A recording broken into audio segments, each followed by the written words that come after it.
Padmashri doctor DY. Patil यांच्या निधनाबद्दल मंत्री चंद्रकांत पाटील यांनी शोक व्यक्त करत देशाच्या शिक्षण क्षेत्रातील अजरामर नाव हरपलं असून त्यांच्या कुटुंबाच्या दुःखात आम्ही सहभागी आहोत अशा शब्दांत श्रद्धांजली वाहिली। नाही तर देशाच्या शिक्षण क्षेत्रातलं कोणाही व्यक्तीला माहिती असलेलं नाव डी.वाय. म्हटलं की डॉक्टर डी.वाय. पाटील।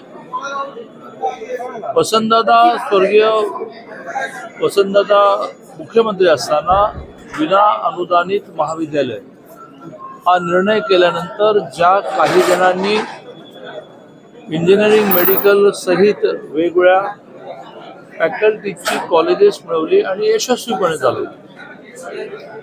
आता व्याप जो आहे तो पद्मश्री डॉक्टर डी.वाय. पाटील शिक्षण संस्थेचा 8 विद्यापीठ आणि जवळजवळ 80 महाविद्यालय इतका मोठा व्याप आहे।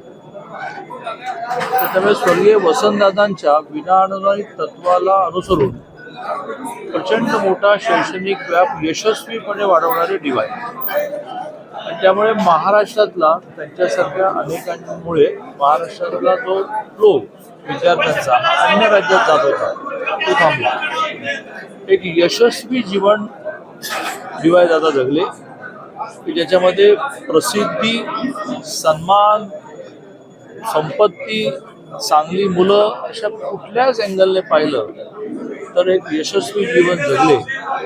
अर्थात असा माणूस कितीही वर्ष जिवंत राहिला तो आपल्याला हवाच असतो, परंतु अलीकडच्या काही दिवसातल्या आजारपणामुळे शेवटी त्यांचं निधन झालं। मी भारतीय जनता पार्टी, महाराष्ट्र शासन या दोन्हीच्या वतीने त्यांच्या आत्म्याला सद्गती मिळो अशी परमेश्वरावर प्रार्थना करतो।